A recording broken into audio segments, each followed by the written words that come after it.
जाहीर निषेध करतो। त्यांनी जे वाणी साहेबांबद्दल शब्द वापरले, त्यांना जी धमकी दिली त्याबद्दल आम्ही सगळे पत्रकार त्यांचा जाहीर निषेध करतो। आणि त्यांचं कालचं सोशल मीडियावरचं स्टेटस जर तुम्ही बघितलं असेल तर तुम्हाला कळेल, किती बी समोर येऊ द्या त्यांना एकटा बस। आम्ही एवढे आलो आहेत, आम्ही एवढे तुमच्या घरासमोर येतो, तुम्हाला काय करायचंय करा, करून दाखवा। घाबरणार का पत्रकार बांधव शरद सोनवणे? घाबरणार का शरद सोनवणेंना? आणि शरद सोनवणे साहेब, आम्ही तुम्हाला सांगतोय की एकट्या शरद सोनवणेंना कुणीही घाबरत नाही। तुम्हाला जे संविधानिक पद भेटलंय ना, त्यामुळे तुमचा आदर केला जातो। पण जर तुम्ही छत्रपती शिवाजी महाराजांचं नाव घेऊन जर या सगळ्या समाजाला भुलभुलैया करत असेल तर तुम्हाला हा समाज तुमची जागा दाखवल्याशिवाय शांत बसणार नाही। या निमित्ताने मी तुम्हाला सांगते आणि आमदार शरद सोनवणे यांचा सगळ्या पत्रकार बांधवांच्या वतीने मी जाहीर निषेध करते। पत्रकार एकजुटीचा आपण सर्व पत्रकार खऱ्या अर्थानं समाजाची बाजू मांडत असतो।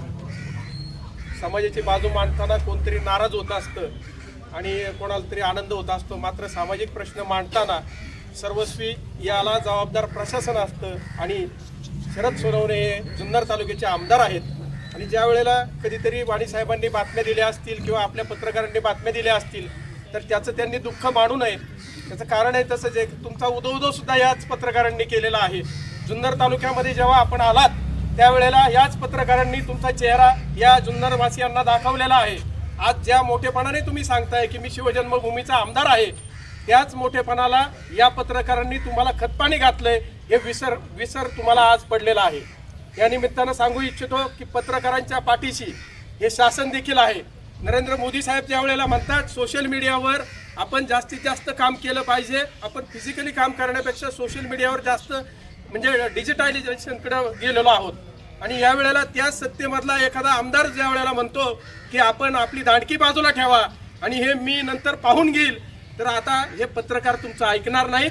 आणि साहेब, या धमक्यांना आम्ही अजिबात भीक घालणार नाही। याचं कारण आहे तसंच आहे की पत्रकारांमध्ये जी क्षमता आहे ती आपल्या प्रत्येकाला माहिती आहे।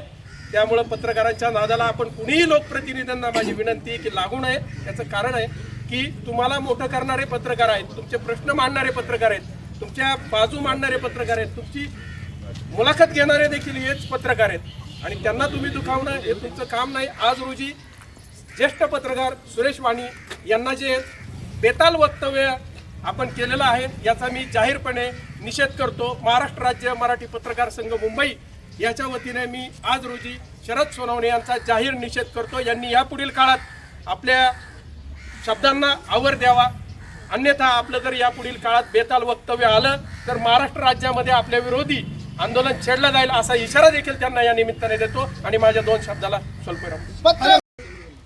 ज्येष्ठ पत्रकार सुरेश वाणी त्यांच्यासोबत आता तालुक्याचे विद्यमान आमदार शरददादा सोनवणे यांच्या बाबतीत जे काही घडलं ते आपण सर्वांनी पाहिलं। खरं तर तालुक्याचे विद्यमान आमदार म्हणून त्यांनी पत्रकारांना अशा प्रकारचं बोलणं किंवा वक्तव्य करणं योग्य नाही आहे। मी जुन्नर तालुका मराठी पत्रकार संघाच्या वतीनं या घटनेचा निषेध करतो। त्याचप्रमाणे आमदार शरददादा देखील यानिमित्त विनंती करतो भविष्य काळात देखील पत्रकारांशी बोलताना संवाद साधताना आपण काळजी घ्यावी। धन्यवाद।